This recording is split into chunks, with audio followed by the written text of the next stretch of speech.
It's the Infinite Podcast. Go tell your friends. It's the Infinite Podcast. My God, it never ends. It's the Infinite Podcast with Rob and Porky.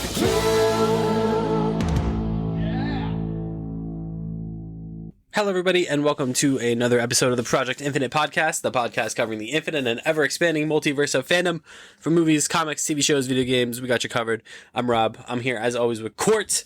And Court, we are here this week to talk about this year coming up. Yep. This year that we're in, this year that just started. And it's never too early to talk about the things that we are excited for and looking forward to. So that's what we're going to do this year.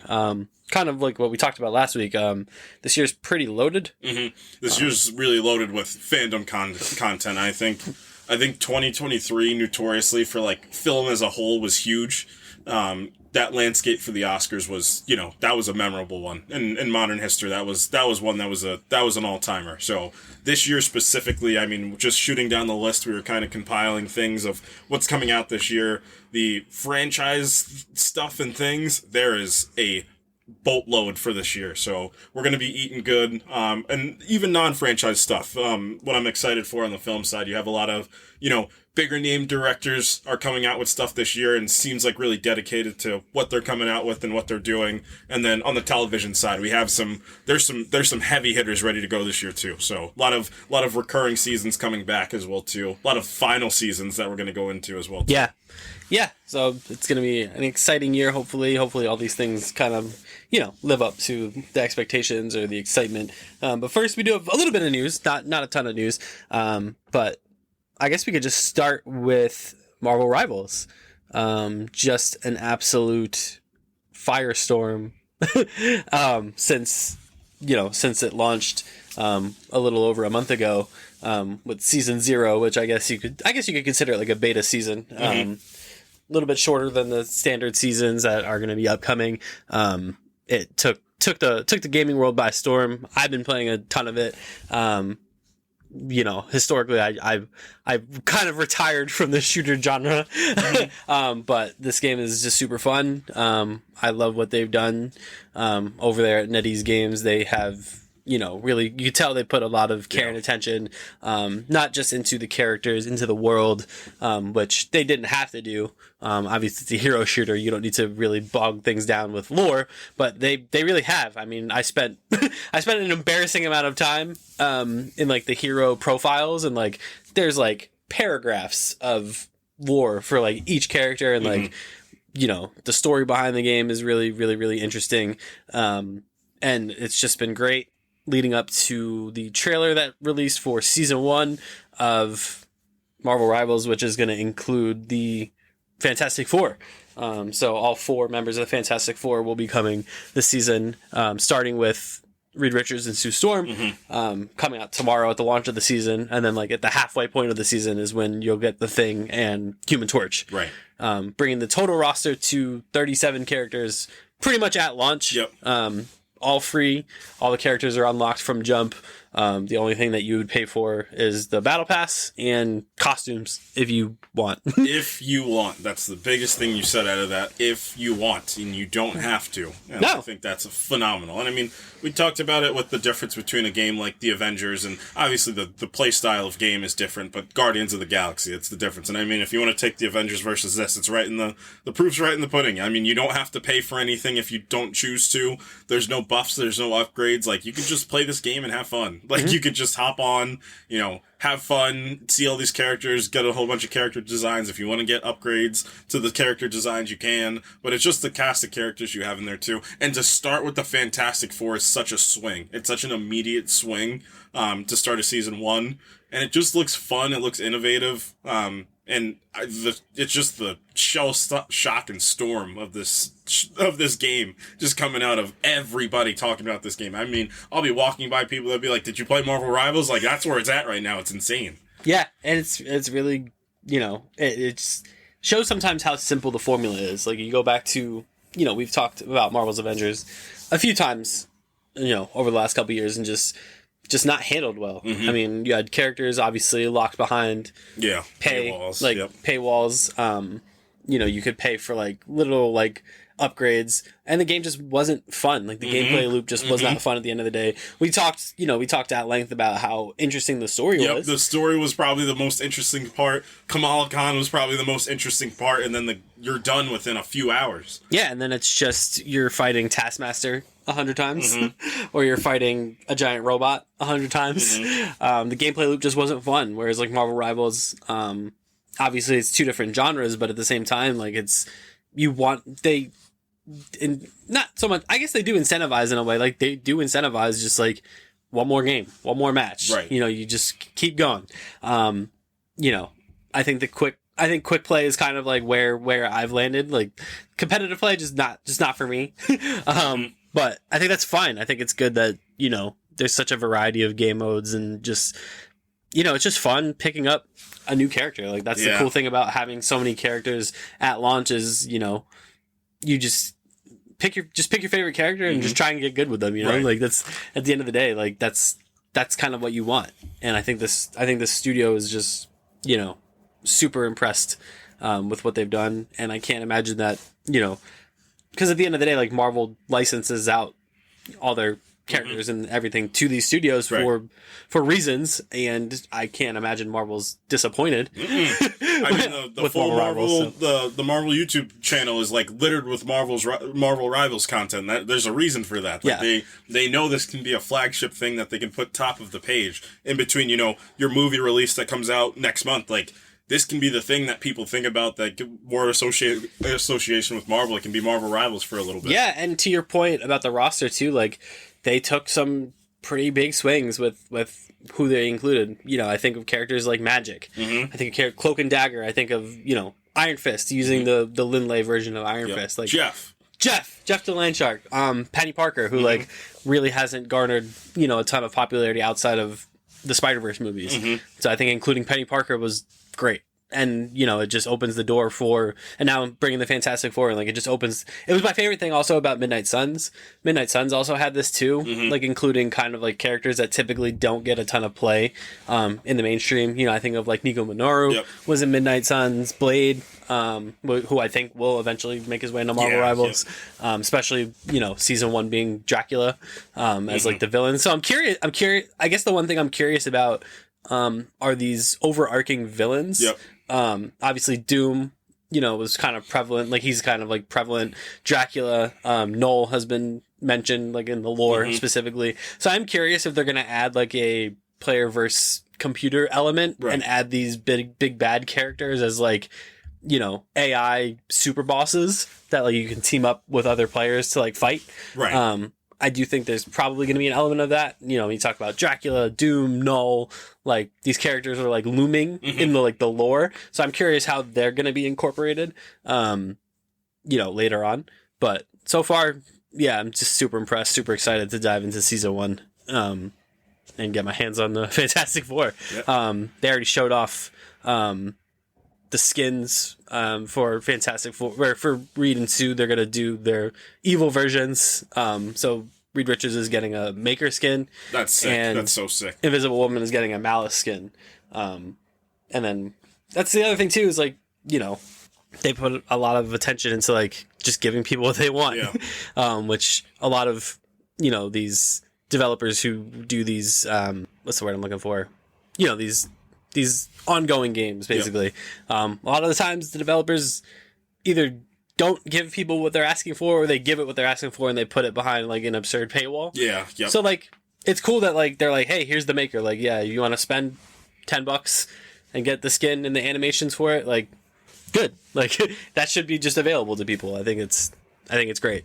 It's the lesson that everyone was failing to learn from Fortnite for some reason. Because this is how Fortnite is going on as long as it has. Like, the game mode is there. Everything is there for you. You don't have to pay for anything game related. We'll do a collaboration with freaking Halo. If you want a Master Chief skin, like, go ahead and buy it. But, like, you're not missing out on anything, like, otherwise. Super cool. Super excited to see where that game goes in the future. Speaking of games, Sony had a kind of presentation of sorts over the weekend. And they dropped some stuff on us, which a lot of it was not even game related. It was like we're adapting our games into different things.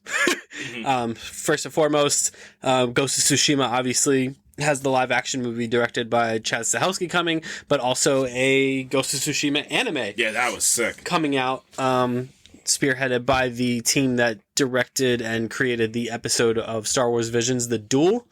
And yeah, I think that's a great avenue for Ghost of Tsushima, is an anime style thing. What it does is it also litigates your sort of more spiritual and like your kind of more fantastical elements that was in the first Ghost of Tsushima as well. So if you want to dip into the Legends lore, you can dip into it a little bit more. Which Jin kind of goes through it, like anytime he gets like, you know, a new upgrade, things like that. You can do that in an anime, and I don't think anybody would bat an eye. It's going to be tougher to do that in live action. You got to kind of stick super close to like the historical accuracy of the first game if you're going to do that. But in anime, you can go as crazy as you want. So I'm looking forward to that, and I just think it's the animation style for anime. Like, it's going to go insane. Yeah, absolutely. I think you're spot on too. I think they are going to dive into the more fantastical elements of the show. Which would be, I think that's pretty great. And then obviously the movie, I think, is going to be stellar, with what Chad Stahelski is capable of. And obviously with John Wick, we've seen, you know, how he rolls. Which we're going to talk about later, actually. Yeah. Other things they announced, so they announced a movie adaptation of Horizon Zero Dawn. This is in kind of conjunction with the Netflix series that will be also coming. Columbia Pictures will be doing it. Columbia Pictures also did the Uncharted movie. And I'm imagining this is just going to be a straight adaptation of the game of Horizon Zero Dawn, which, you know, I've talked about before is an incredible game. This is the type of thing, though, that you have to make it look good. Yep. Being a post-apocalyptic set in the future, you just have to get the look right. You can't have the machines looking cheesy. Yeah. Oh Lord, yeah. Yeah. So, I'm excited. I think it's gonna be cool. I think the lore of that game and the world of that game is super interesting. The games both sold really well, and that's also pretty great. For Horizon. And then the surprise one, I think, is Helldivers getting a live action movie. This is the one I'm probably least excited for, most skeptical of. Helldivers really filled kind of like a niche, late last year, kind of like caught like fire a little bit. And I don't know how this world works as a movie. It kind of makes me think of like, what would they do if they made like a Call of Duty movie? Like, it's like the same type of deal. Well, I mean, you're probably going to have to, this isn't going to sound directly correlated, but you're probably going to have to take this is the way you do the Mortal Kombat approach. It's funny that we were talking about it before we hopped on. Like, you have to get a central character. Obviously, you're gonna make a movie. Like, you got to get a central character. This is the time where you get a charismatic actor too to lead this. Sure. But I don't know I don't know if this is gonna be like the bad half of the gaming genre for movies and TV, or I don't know if this is gonna be the good half. So I want to know some more personnel that's behind the scenes on this movie, and then I'll start to kind of give an opinion. So right now I'm kind of at a state of indifference. Yeah, I think that's where I'm at too. I'm like, all right, I don't know enough yet. Like, I don't know enough, and I just, obviously everything is like money driven, right? And it's like, how much money are you pumping into a Helldivers movie? Like, how much it makes me think of like classic executives out of touch, type. That's what this feels like to me. We talked last week about how one of the higher ups at Sony was like shocked that the Sony Spider-Man universe didn't work out. Yeah. They're like, we think these movies are actually really good. Like, no, they're not. Like if that's your thought process, then like you're doomed. Like, if you think what you're pumping out is like good, then like you're doomed. Yeah, don't be tone deaf. Right. Yeah, and that's what I'm thinking. Like, I feel like a Sony executive looked at like kind of like the firestorm that Helldivers 2 caught late last year, and we're like, let's just make a movie and like slow your roll. Like, movie caught on, or the game caught on because like it was it was kind of fun, and it's like memey to talk about like how over the top like the lore of Helldivers is with like, the Earth and Super America or whatever, or Super Earth is called, and like all that stuff. But like at the end of the day, like it's just a shooter with like no meat and bones. Like again, like I made the joke. I was playing Astrobot again because they did the new levels and like the new bots they had, like our Helldivers characters. I'm like, it's my favorite character, John Helldivers. Like I don't know, man. Like you gotta. How am I gonna care about like a Helldivers movie? Right. You put Chris Pratt in it.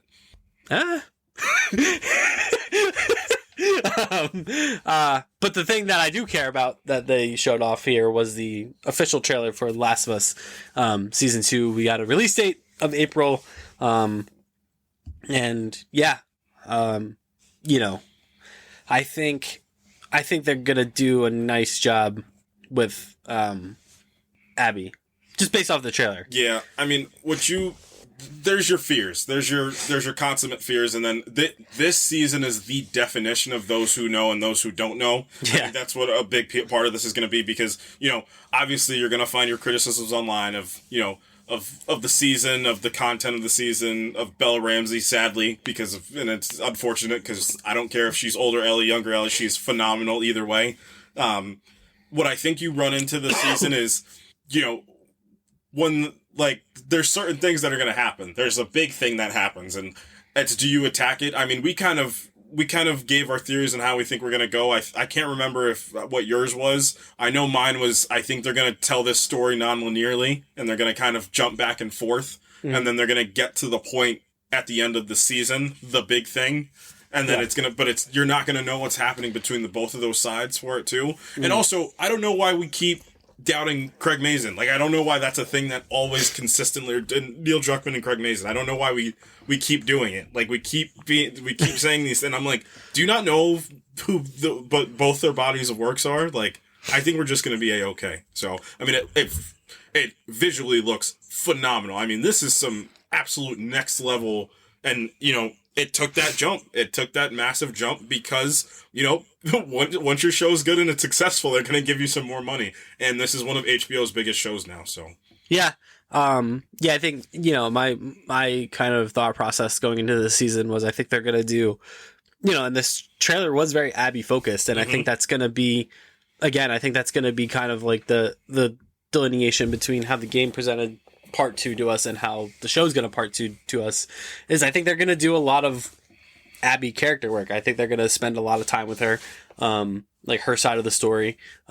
Whereas the game, kind of did it backwards where the big thing happens and then we kind of spend a lot of time with Ellie and then we kind of go backwards and we do kind of Abby's backstory. And I think that's, for the legitimate criticisms of the game, I should say, I think, I appreciate and I understand what they were doing the story that way. But I think for a TV audience, again, I think you gotta make Abby a sympathetic, almost quasi-protagonist before you do the big thing. And you kind of get the audience on her side before you kind of like pull the rug out from under us. Well, I mean, the trailer was kind of structured that way. And again, this is like, exactly. I don't want to talk about anything, but for those who know, I think that was the point of leading the trailer off of this, exactly. Like, this woman who's here and that's just, that's suffered to some extent. We just don't know what the suffering is. If you can really lean on that, and this is what this universe backs you up for. The universe itself is going to lend to that as well. I mean, you went through Henry and Sam. You went with Ellie's encounter with David. I mean, you've seen these different people. You went through Bill and Frank. Like, this universe does a good job of making sure that everybody feels like they mean something to this. Yep. So if you do that and then some for Abby, by the time you get to the catharsis of season 2, it should play. And people aren't going to be happy just because of the source. They're not going to be happy. Like, this is, and people are not going to be happy because it's 2 women leading this. People are not going to be happy because, of what happens. So you already are fighting an uphill battle. But how you can kind of save it is, it looks phenomenal. I mean, you have, your subplots are usually what lead. I mean, the first 2 episodes of season 1 did a good job of having those, like, those anthology pieces in the beginning to kind of round out, like, If you can rely on that, but you can still keep that emotional core, you'll be just fine. Like, people will hate no matter what. That's just what The Last of Us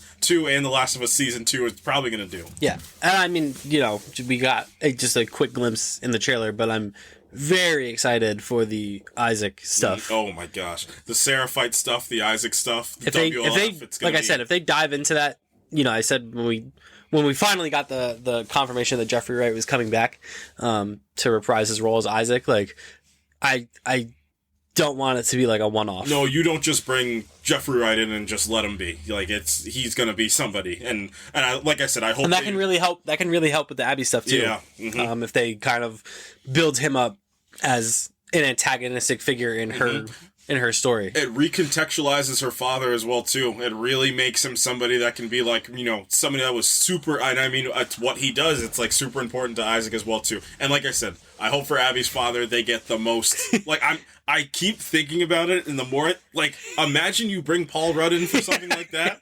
Yeah. And, like, he's, like, a jokey kind of, like, all-American dad that everybody loves and all the people there love. Like, yeah. And then the thing, like, you're going to be like... No, absolutely not. Yeah, that's what I think. Like, that's what I think. Again, to build up the sympathy for Abby, I think you start the season with her father. They're bonding, and then again, like, the rug gets pulled out, and you're like, oh. And then you find out, you're like, oh. Mm-hmm. And then you just go from there. Mm-hmm. And it's gonna leave a lot of people, people who are paying attention, like, it'll leave them conflicted, but I think that's the point. I've been ranting about this for years now. That's the point. Yeah. And you don't get that from the game really until later. And that's what I don't think you're going to get until season 3, because that's the Santa Barbara stuff we haven't seen. That's like the one part from the second game we haven't seen, because I think that's what all of season 3 is going to be. Yeah. Yeah. So I'm super excited. April, I mean, we'll talk about, obviously we'll talk more about this, during the course of the episode, because The Last of Us is definitely one of those touchstone shows for this year. So that being said, that's pretty much up for the news this week. 2025 is here. It's in full force, and we're just going to kind of talk about things that we're looking forward to, things that we're excited for. Obviously, you probably already know what some of those things are, because we've just been talking about them, this season, but, or this year. It's another season, 2025, new season. New season of World TV, as it were. So, yeah, let's just dive right in. Do you kind of want to just, I don't know how you want to do this. Do you want to go like month by month?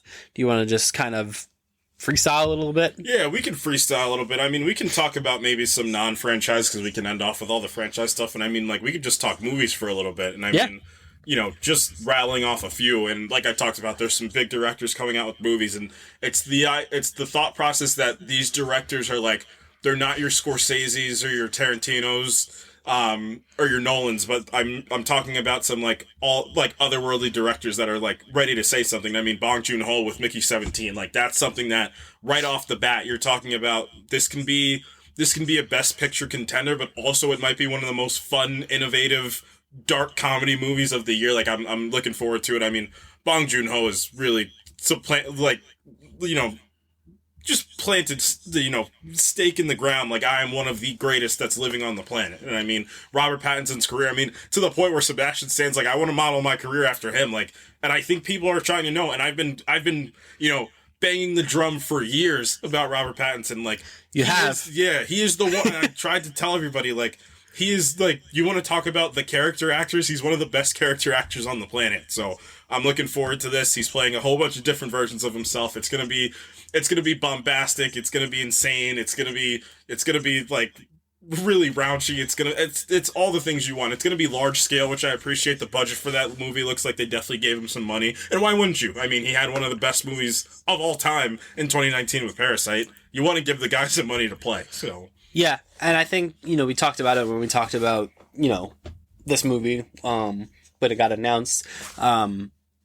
This is kind of like for a director, I think this is kind of like the trajectory you want following an Oscar, in the sense that, like, the Oscar, he obviously earned the Oscar, of course, for Parasite, but, like, the Oscar also kind of made him this household name. I think that's one of the great things that the Oscars can do when one of these, it's not a big, Parasite's not like a big blockbuster film, right? So it won the Oscar for Best Picture. I think that got a lot of people who never saw it to see it, and kind of made him this kind of household name, which is really cool for him, not being an American director either.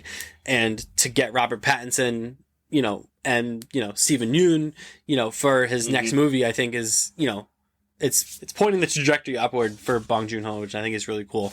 And I'm looking forward, definitely looking forward to that, coming up in March, I believe. If you want to transition to another director kind of going along that train, it's Ryan Coogler with Sinners. You want to talk about a trailer, comes out, they're using the IMAX cameras, they're shooting it on film. No, I don't think they're shooting it on film, but they got that filmic look, that classic look to it as well too. And Ryan Coogler's he's in a fun place in his career right now, because Ryan Coogler is just 40, or he's not 40 yet, or he's just 40. Not even, yeah. And I think he's like 38.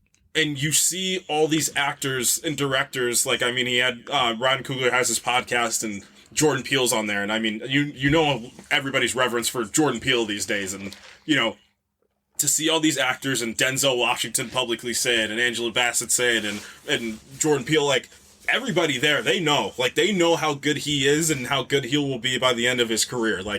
I'm talking an absolute all-time run that Ryan Coogler will have. And you know what Ryan Coogler has? He has trust. He has the trust of so many people, and why shouldn't he? I watched Black Panther the other day too, and you're stepping in. And it was the jump, because he had Rachel Morrison too on his podcast as well, which was awesome, because, they go from Fruitvale to Creed to Black Panther. You want to talk about 3 massive steps upon a massive step. It's insane. So, Sinners, it looks, it visually looks phenomenal, but this story could be absolutely insane. I think he definitely pulled a few elements and a few things from Jordan Peele as well too, in terms of dipping into the horror genre, which he's never done before too. But that movie has potential. I think it's going to be one of those, it's not going to be a cult classic, because cult classic doesn't necessarily mean a good movie, but it's going to be the step above that, where it's it's going to be a movie when it comes out. I think everybody's going to go see it. Everybody's going to go talk about it. It's going to make money, which is awesome. And it's an original idea. That's my favorite thing about it. Hopefully by the end of this, or the beginning of next year, that's going to be in the breath for best original screenplay as well too. So I have high hopes for it. Yeah. And he, when he and Michael B. Jordan team up, he always seems to get the best out of Michael B. Jordan. And like I said, my point for Michael B. Jordan I always make is Michael B. Jordan gets his acting chops and it's in his physicality. That's the best part of Michael B. Jordan is the way he can physically move through a space, or command a space, or command attention. You want to get into the specifics and the definitions of acting, go ahead, but physical wise, that's where Michael B. Jordan really makes his stake claim. So yeah, I'm really looking forward to this. Delroy Lindo in this movie, Haley Steinfeld, this cast is also insane. So, I remember when that first trailer came out, and I was like, oh, there's something special. This might be something absolutely special. This might be special. Yeah. Going down the director list, Edgar Wright's back with The Running Man with Glenn Powell. So it's a great piece, to put Glenn Powell in this world where Edgar Wright, hopefully, I hope in the 2020s and beyond, Edgar Wright gets right back, because Edgar Wright also, it sucked because Edgar Wright made Baby Driver, which is one of my favorite movies, but then everybody in the movie seemed to not be the greatest people, so it has a little bit of a niche around it. But I'm so glad he's back. I'm glad he's back with Glenn Powell. Glenn Powell's versatility is really something to be because I was thinking about it. You can put Glenn Powell in an Oscar-leading movie, or you can put Glenn Powell in the funniest, comedy, and he still plays. Either way, he's good. He's good all across the board. So, really looking forward to that. And just a few more on the non-franchise side. Marty Supreme, so Timothée Chalamet, somebody made a good point the other day, too, of, Timothée Chalamet's career structure before turning 30, this is your body of work, but it's insane. You are this generation's Leo. You have your big franchise. You have your big franchise. You have your indie movies. You have your Oscar nominations. You have your biopics. You want to talk about, you have Wonka. You have Wonka. You have your musical. Funny enough, you have your musical in it. You talk about a structure for a career. Some people would die to have that career for their whole life. He has that before he's 30 years old. Yeah. So he's gonna get an Oscar in his lifetime. Like, there's no shot he doesn't get an Oscar in his lifetime. I hope that part of Leo doesn't stick true for him, that he has to wait until his late 40s to get an Oscar. But it's absolutely phenomenal, and I mean, just getting the Safdies back together for this as well too is amazing. So, and A24 produced, which is awesome. So, last two I want to talk about is 28 years later coming back as well too. It's gonna be amazing. Like, I think, again, that's gonna be when people step into the theaters and they're like, we're so back. Like, that's gonna be one of the biggest we're so back moments for this year as well too. So I'm really looking forward to that. And my last one I want to talk about is actually F1. Just because to get Joseph Kosinski back, get Brad Pitt and get Brad Pitt back as well too. It's gonna, your fear is the one trick pony, and the story of Top Gun is so simple and so effective. So to kind of pivot, but that's what life is. That's what directing is. You have to move on. You have to move on, become innovative, but take what you know and take what you learn too. So I remember that first mention of the next thing that Joe Kosinski was going to do. It's all practical. Desmond Idris is in this movie as well too, and just the guy that oozes charisma with every step he takes as well too. Like, we could see potentially, again, something that's super special. And, a bunch of these are coming out in the summer as well, too. So that's why I said this summer is loaded. The summer is actually absolutely loaded with content. So, yeah. Want to hop into the franchise films? Yeah. Yeah. I mean, we can just start with Captain America. I am afraid. Yeah, I mean, I still don't know. And that's kind of scary for a movie that comes out in 4 weeks. My biggest fear is that this movie was ripped to shreds, like absolutely ripped to shreds. There's three fears I have. One is that they took this movie and they put it into an absolute blender. And I know there was real world implications that did it to the movie as well too. Obviously the reshoots also had to balloon this as well too. So this budget is insane, and I talk about that all the time. That, like, the I don't know why it was from 2023, but the big eye opener for me was Indiana Jones. Like, that movie costing that much, and then Dune coming out subsequently later, and Dune costing 190 versus 330, and like, you look at the two and you're like, there's no shot. Like, there's no shot these movies, but I'm vehemently afraid for the plot of this movie. Like, this plot can be, like, I'm talking as brittle as a cracker. Like, this plot could break easily. Yeah. That was number two, is, like, plot-wise, story-wise, narrative-wise, like, I don't know what this is. Like, I genuinely do not know how and I thought about, what I thought about? I thought about Ant-Man Quantumania, because I remember we had, like, a general idea, but we still didn't know the details. Mm-hmm. And then, like, when you're watching it, you're like, this means nothing to anything. Like, this... And ultimately, it really didn't mean anything. Because, I mean, obviously, outside circumstances, but, like, Kang just is gone. But, like, even if you, replace him into the universe, like, that Kang didn't mean anything. That Kang just was killed. So it didn't matter. So, and then three is the Anthony Mackie in the room. Like, my biggest fear, truthfully, is, like, that they looked at this and they were like, well, we need to do this and throw this in there and do this, and now we have Harrison Ford, and, maybe Mark Ruffalo comes back, or when we got the lead, and I'm like, wait a minute.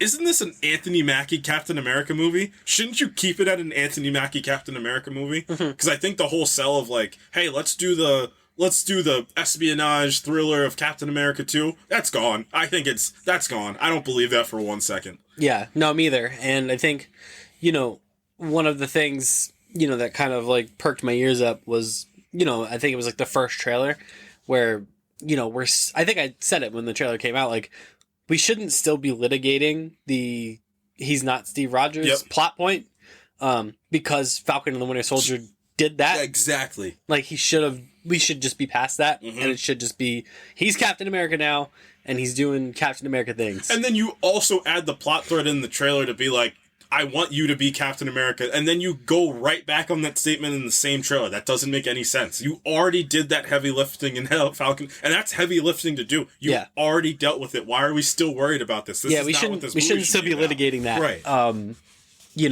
I think, I do think there are some interesting elements in this movie. I'm just worried about how they're all going to tie together. Yeah. I think ultimately. Right. And this movie visually does not look great, and I'm very concerned about that. Yeah. I mean, it's there's a disparity. I think some of it looks really, really cool. Yeah. Mm-hmm. I think a lot of the flying stuff looks really cool. Yeah, it could be good. But yeah, I mean that big. I think the thing that I'm focused on is like that big cherry blossom. Yeah. Fight sequence. Because which one's the third act of the movie? Is it them going to Tiamat, or is it that? Like, I mean, I hope it's not that, because then they're giving away a lot. Mm-hmm. But and then I'm just curious. I'm curious if they have been able to withhold a lot of third act stuff.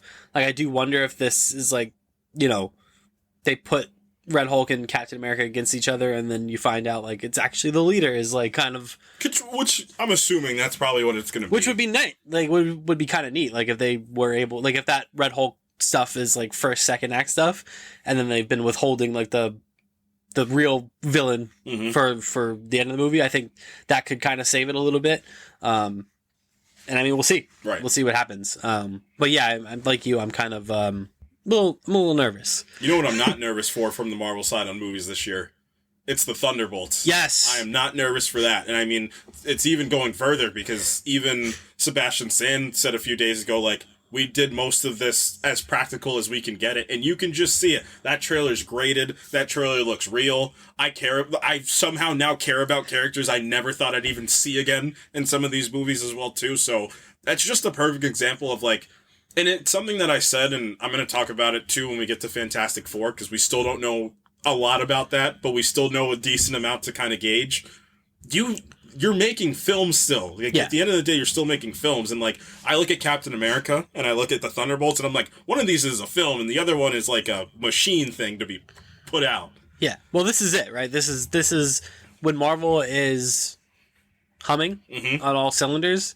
This is the type of movie that they can pump out, right? Or, based on how it looks. It feels very Phase 1, Phase 2-ish, and, like, the best parts of Phase 1, Phase 2. Yeah, it's the perfect kind of mixture of why this universe has endured as long as it has. Like, it feels obvious.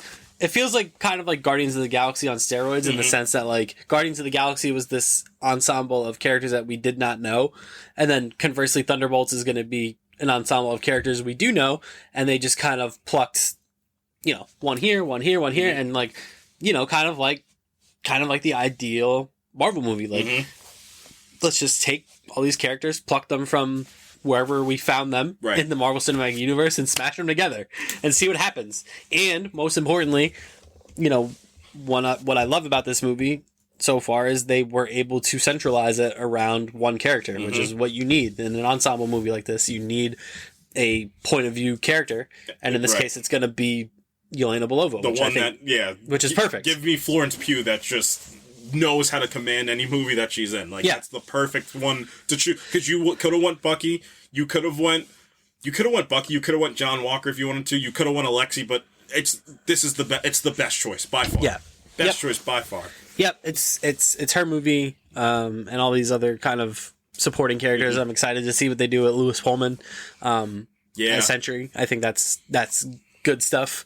It's got like this 2000s grunge to it too, but that's direction. Like, I feel definitive direction out of this movie that I don't feel out of Captain America. And I mean, you want to go definitive direction to the last Marvel movie release of this year. And I mean, from what we've seen from the leaked Comic-Con trailers, from the cast interviews, from what this movie could be about, from the inspiration for this movie, like, this is the most non-feeling Marvel movie, and I think that's the most on purpose. And I think something special is afoot in July. I think we have something special on our hands. I mean, this cast is... He's talking about Fantastic Four, by the way. I'm talking about Fantastic Four. I'm talking about the Minecraft movie.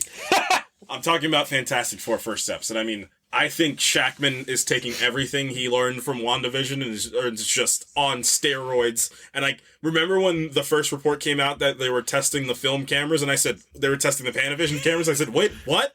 I said, wait a minute. And then that leaked trailer came out, and I said, "Oh, they might get it." Like, it prompted me to go, because I have the omnibus of the first Fantastic Four comics, and I was like, I immediately want to pick it up, and I was like, that's such a good feeling from watching something. You're like, I need to feel that same feel. Like, it feels like those vintage comics. So, I mean, Pedro Pascal as Reed Richards is just an inspired choice. It was the best way we explained it. We were just like, they probably were like, we couldn't get Pedro Pascal, right? And they were like, wait, could we get Pedro Pascal? And they were like, wait, let's just get Pedro Pascal. Like, get the guy that's the most famous guy on the planet as an actor to be, you know, the person that's going to be one of the pillars of the new half of your universe. Vanessa Kirby is also an inspired choice for Sue.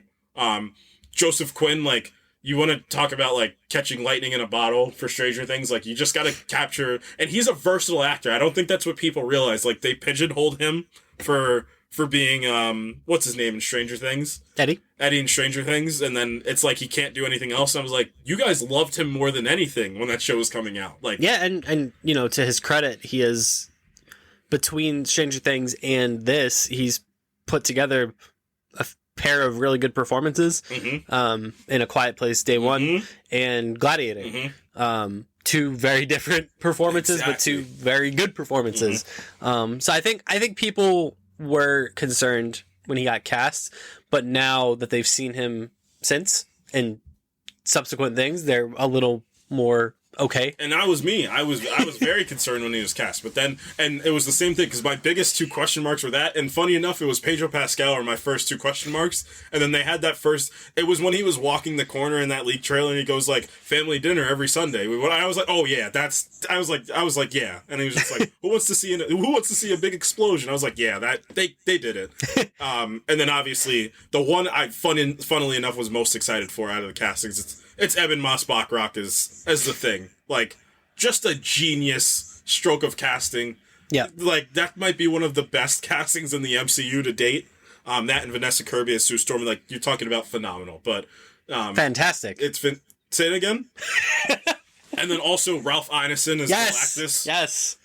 It's just, but again, great movies have feel to them, and great movies make you feel something. Like, the preliminary needs to be, there's a feel. There's a definitive feel. Like, they have that Apollo 18, that retrofuturism, that 60s inspired, like, it's all working in favor. And when that first trailer comes out... Super Bowl Sunday? Probably. Yeah. So we're about a month out from that trailer-ish. Yeah. We're about a little over under a month out from that. I can't remember what day the Super Bowl's on, but that first trailer's gonna... That's gonna be the big one from... It's gonna be the big one from the Super Bowl. And if they're able to pull off Galactus in a, like, I think the best MCU comp for the visuals of Galactus is how they presented Arishem. Yep, in the Eternals. In the Eternals, when he shows up at the end of Eternals, and you're like, whoa. Yep. Like, that looks like a real giant being dwarfing the Earth. Like, if they're able to present Galactus in, like, a similar fashion, it could be a spectacle. Yep. And he's going to mean something to us as well, too. Where you're like, whoa. And then Ralph Ineson's voice behind that as well, too. Yes. Like, phenomenal. Yeah. And it's, yeah, I like just that. I do wonder if, like, in the trailer, they're going to just show Galactus. And they might. Be like, this is what this movie looks like. Like, scale and spectacle wise. And you're just going to be like, I can't, like, the trailer should make you want, in the same way of, like, you know, similar, like, almost like Godzilla in a way, like a Godzilla movie, or like even like an Oppenheimer movie, where like you need to be motivated to see it in a theater. It's the anticipation of the bang. It's the anticipation of, like, it's like if you see Galactus, like you're watching the Super Bowl at home and like Galactus, and you're like, I have to see this on the biggest screen possible. Like, I think that's the type of feeling you want to try and capture. And then an accompaniment to that point too, like, this movie feels very, like, in the Thunderbolts way, but different, like, just from the leak stuff. Like, I know they obviously didn't add a lot of CGI, and even Matt Shackman said, like, we didn't do a bunch of that stuff yet. Like, we just were doing kind of feel vibe. Like, from that perspective, like, it looks very good. Like, it looks very good. Like, that found footage almost, too. And, like, I know the rumors that, like, you know, Franklin and Valeria are going to be parts of this movie as well, too. Like, I've heard the rumors that, like, it's going to be, like, a found footage of, like, you know, their first, you know, when they got changed, like, the day they got changed, like, all those things leading up to it as well, too. But, like, visually, this movie just looks good. It looks very, and obviously we're watching this on somebody's phone and Hall H, but from what we've seen, it looks good. And I mean, Just a rapid fire couple before we finish off the franchise, because obviously we know what we're going to finish off the franchise part of the movies for. Karate Kid Legends had no business looking that visually good. Yeah, we talked about that last week. I was so intrigued in that. Like, I'm going to say something controversial and mean, but like watching that and then seeing Ralph Macchio in that, I'm like, I love Cobra Kai, but I'm like, I can just go straight to Legends. I can go to all the Karate Kid movies, to the James Smith Karate Kid, right to Legends, and I'd be good.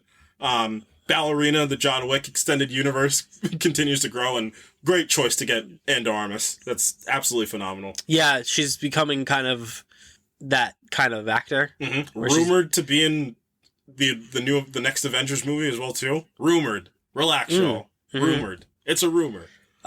Jurassic World Rebirth. I was just gonna say Jurassic World Rebirth with our channel favorite Gareth Edwards, Low Budget King. He made this movie with a GoPro, and he actually traveled to the Jurassic era. He built his own time machine, and got found footage from that. He built a dinosaur out of cardboard. Yep. And it's the most realistic dinosaur you've ever seen. Yep. Scarlett Johansson. Oh yeah. Mahershala Ali. Yep. Is he gonna play the same character he played in Alita? Because that would be hilarious. Yeah, no, I'm looking forward to this Jurassic Park movie, or Jurassic World movie. Mm-hmm. Sorry. Avatar 2, Avatar 3. Excuse me, Fire and Ash. That's coming out this year. Mm-hmm. December of this year. So he says.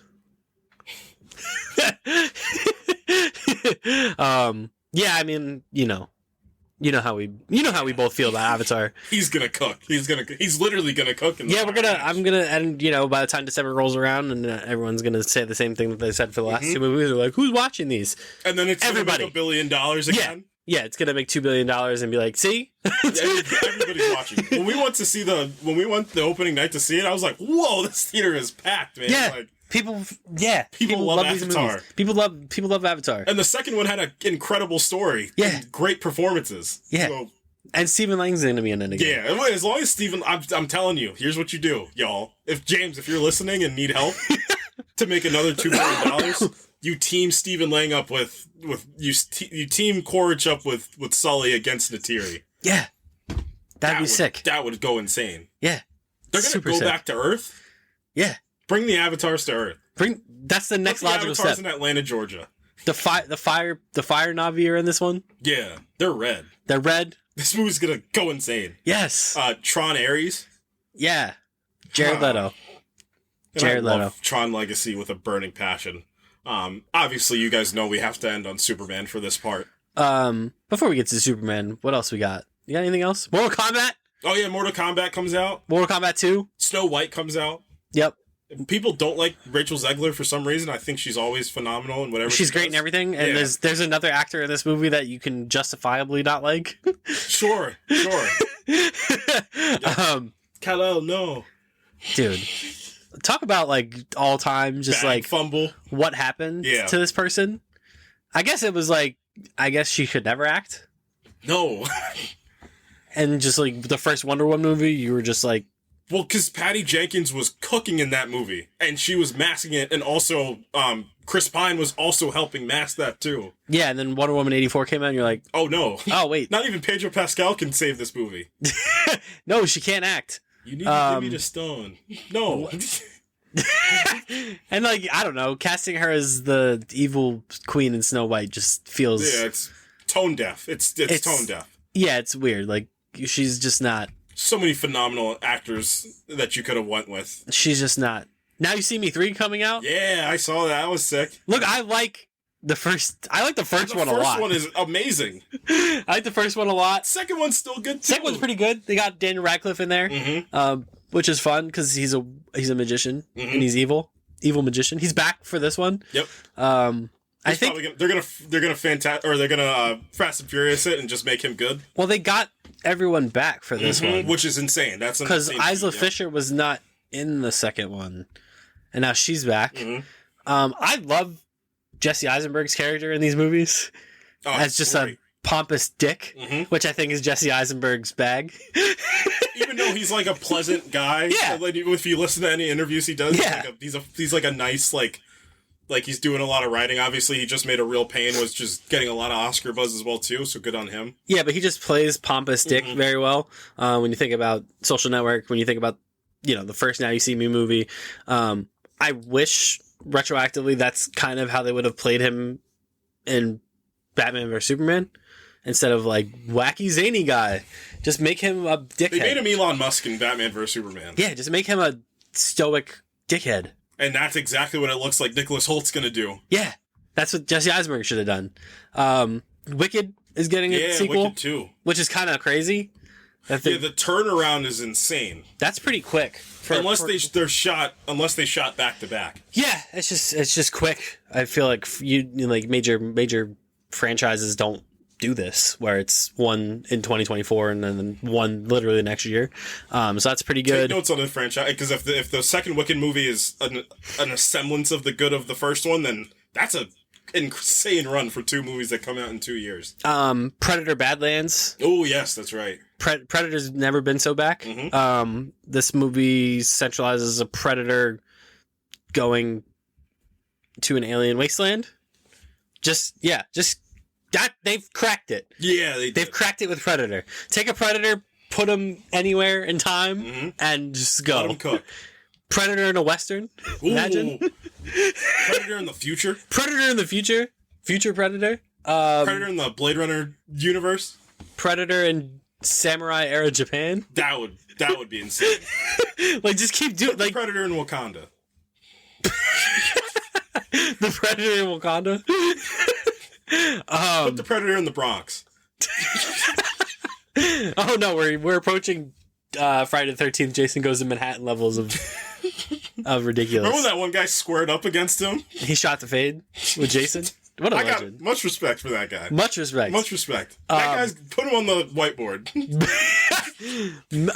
Mission Impossible. Yeah, well, that was the big one that I wanted to hit on too. Yeah, Mission Impossible comes out this year. Oh my god. The Final Reckoning. He's just gonna give it to Glenn Powell after it, right? Yeah, probably. Miles Teller. Yeah, somewhere. I was just about to say Miles Teller somewhere just punching air. And then Superman. I don't even have much to say. I think we've said everything we need to say. I mean, this movie. You know what? I will say this. I think Superman. I will bold state claim it is the most important movie release of 2025. That is the single most important movie of 2025. And I'm not even talking... No, I get what you're saying. I'm not even talking on, like, a superhero level, a franchise level. I'm talking on, like, to be cheesy, like, the movie the world needs. Like, this can truthfully be, like, it's coming out middle of the summer, July 11th, like, fresh Superman for everybody to love and new kids to hold on to. Like, this could really be, like, the Superman... I mean, that's the hope of, like, this is the Superman, like...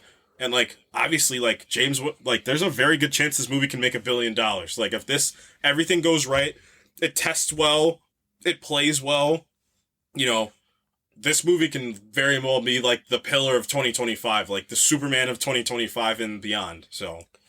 Yeah, no, I agree. I think that framing is very accurate. It's important in a myriad of different ways. I think it's important for the superhero movie genre. I think, Marvel needs kind of like a kick in the ass. Yeah. From, another kind of company. And obviously DC's the only one in position to do that. I just had a thought. James Gunn's an industry plant by Kevin Feige to create some competition for himself. Well... Because I was talking about this with somebody. You can't Barbenheimer Fantastic Four and Superman, even though it would be phenomenal for, like, us. Like, for nerds, it would be incredible. But, like, you can't Barbenheimer that because of the competitive nature. Like, those movies are not 2 movies to be bounced off each other like Oppenheimer and Barbie were. Like, these movies are unfortunately, these movies are to compete with each other. It's the Godzilla and Kong. Like, they are 2 apex predators against each other. But it's going to help both of them. I have a feeling that Fantastic Four might get delayed into November. I don't know. I don't think so. I think they're going to go for it.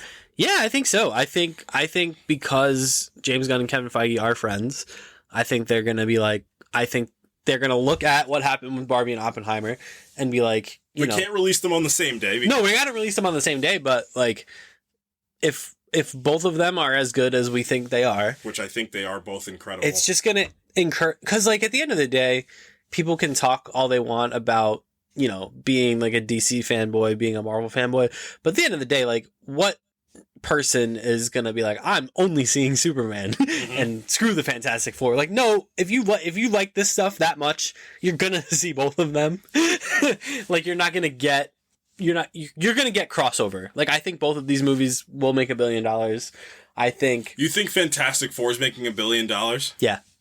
I think Superman's going to run right into the way of that movie because, like I said, Superman as a figure supersedes the superhero genre. Like, Superman as a figure will get, like, an extra, like, 300 million, 400 million onto that movie. Like, I think and again, I know he wants the Top Gun run that it had, like, where it's like, this movie's just playing for weeks on end, just playing, and this movie will not stop. Like, I genuinely think, like, it's going to cut into the Fantastic Four a little bit, which is I genuinely think that, like, Fantastic Four or Kevin Feige might be like, take the November release date and just run with it into the holiday. Well, I think the problem with that is if he wants a prolonged run for November, I think he's going to run into Avatar and get crushed. I mean, unless they do the early November slot that Black Panther and the Eternals took. Like, if you do an early November slot, like, what you can avoid Avatar, because Avatar's going to take December into January. That's just how it's going to go. If Fantastic Four can take if it can take